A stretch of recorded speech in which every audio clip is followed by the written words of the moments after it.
इसकी लड़ाई करने के तरीके में बहुत रिस्क है और जान का खतरा भी है। कैरोलाइन बहुत हुआ। Collective wall, ability up, triple, बहुत तेज।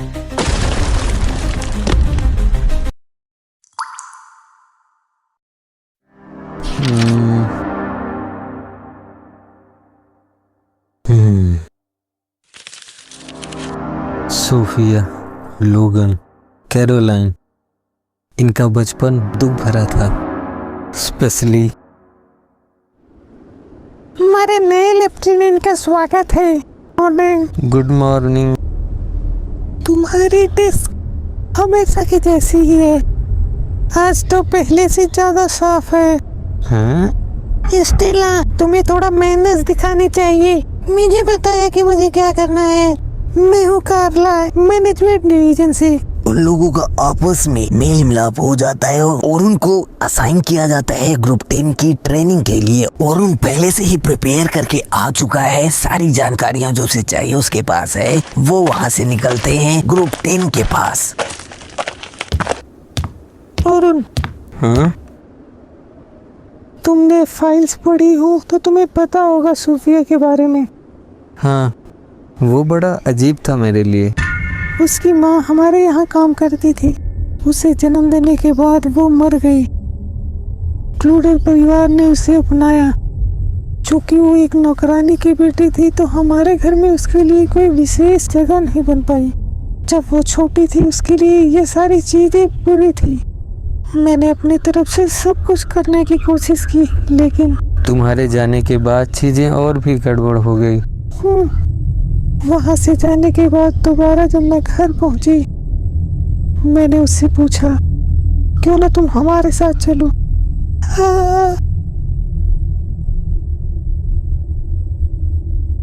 इसी कारण से मैं चाहती हूँ कि सोफिया एक बड़ी एडवेंचरर बने। मुझे गलत मत समझना, लेकिन आप उसे कुछ स्पेशल ट्रीटमेंट मत दीजिएगा। तुम परेशान मत हो, जो सही होगा वही मैं करूँगा। तुम्हारा बहुत शुक्रिया अरुण, मेरी बहन का ध्यान रखना। हाँ, बिल्कुल।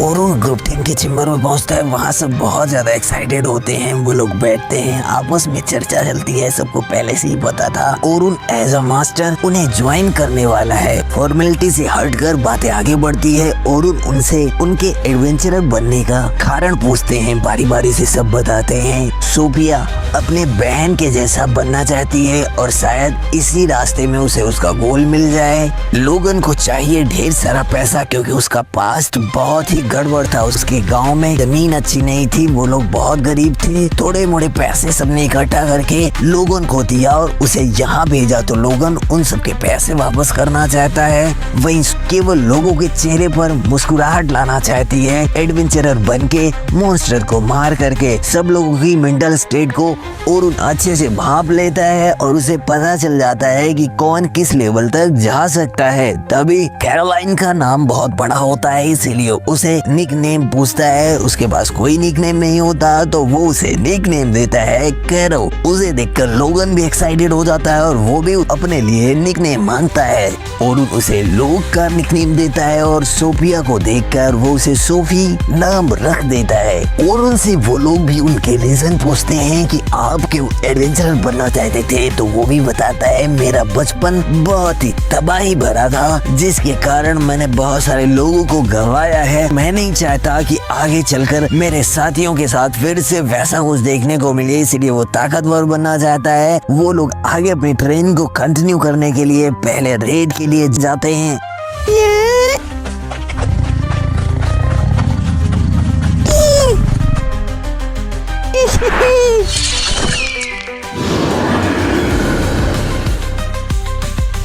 इसकी फाइटिंग स्किल तो बहुत ही गड़बड़ है। डिफेंडर का काम होता है दुश्मनों से बचाव करना। वो केवल दुश्मनों का ध्यान अपनी ओर खींचे, जिससे अटैकर अब बाकी काम कर सके। लेकिन जिस तरीके से ये फाइट करती है, अटैकर का यहाँ कोई काम ही नहीं है। इसकी लड़ाई करने के तरीके में बहुत रिस्क है और जान का खतरा भी है। कैरोलाइन बहुत हुआ। Collective wall, ability up, triple, बहुत तेज।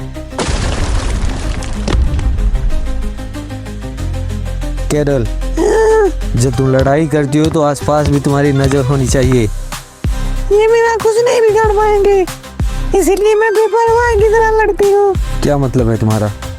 यहाँ तुम बुरी तरह से चोटिल हो सकती थी, तुमने डॉज क्यों नहीं किया? मैंने आपको बताया नहीं।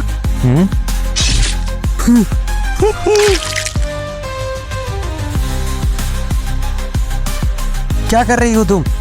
हाँ? क्या ये इसकी स्पेशल एबिलिटी है? मैं मान नहीं सकती हूँ, मुझे चाहे जितनी चोट लगे मैं तुरंत हील हो जाती हूँ और दर्द की मुझे दवा देती है, इसीलिए मुझे डर नहीं लगता। कैरोलाइन, बहुत समय पहले चर्च ने इसे कैप्चर कर लिया था।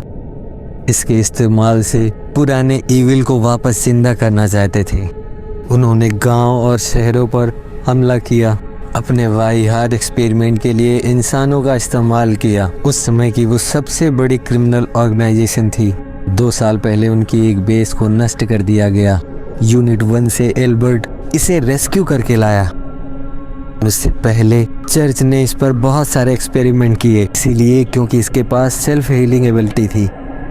इतने दर्द के बाद उसकी मानसिक स्थिति भी ठीक नहीं थी।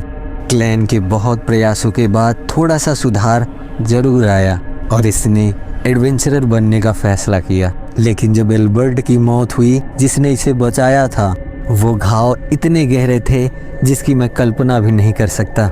लेकिन मैं वादा करता हूँ, मैं इन्हें बच्चों की तरह कभी ट्रीट नहीं करूँगा। कैरल, हाँ? अपने साथियों के चेहरे को देखो।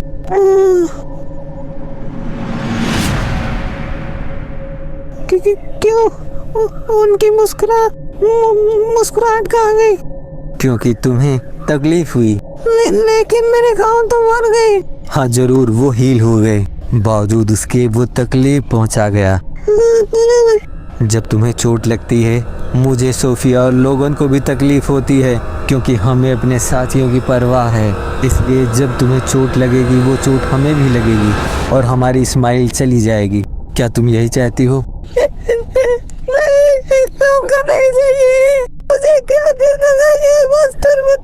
मैं जानता था, इसके लिए सबसे डरावनी चीज है जब लोग दुखी होते हैं।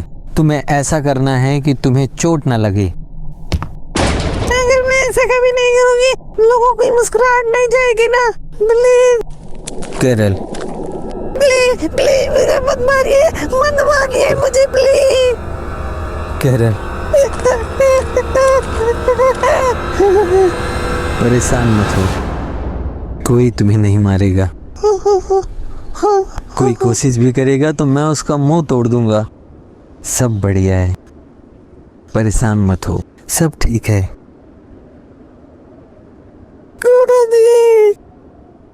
दृश्य बदलता है, ट्रेनिंग ग्राउंड दिखाई देता है जहां ओरुन सारे बच्चों की ट्रेनिंग करवा रहा होता है और वो बहुत ही ज्यादा टफ होती है, जिसमें वो बहुत ही परेशान होते हैं, अपनी पूरी जान लगाते हैं। फिर भी ट्रेनिंग में उन्हें बहुत दौड़ाया जाता है, सबकी लिमिट्स को पुश करने की पूरी तैयारी की होती है ओरुन ने, और ऐसा ही दिखाई देता है। वो लोग ओरुन को मॉन्स्टर समझते हैं जो उनके शरीर से सब कुछ चूस लेना चाहता है, लेकिन फिर भी उनके भविष्य के लिए अच्छा होता है। ट्रेनिंग्स उनकी खत्म होती है, नहाने के लिए जाते हैं जहां कैरोलाइन, सोफिया आज की ट्रेनिंग पर चर्चा कर रहे होते हैं। तभी स्टेला और उसकी दोस्त भी आ जाती है। वहां वो लोग नहाना स्टार्ट करते हैं। सोफिया उनके ब्रेस्ट को देखकर अपने ब्रेस्ट से कंपेयर करती है, उसे बुरा लगता है और उसी पर थोड़ी देर तू मैं करते हैं। और इसी के साथ आज का एपिसोड होता है खत्म। मिलते हैं कल नए एपिसोड के साथ, तब तक हमारे साथ बने रहिए। Bye bye, see you.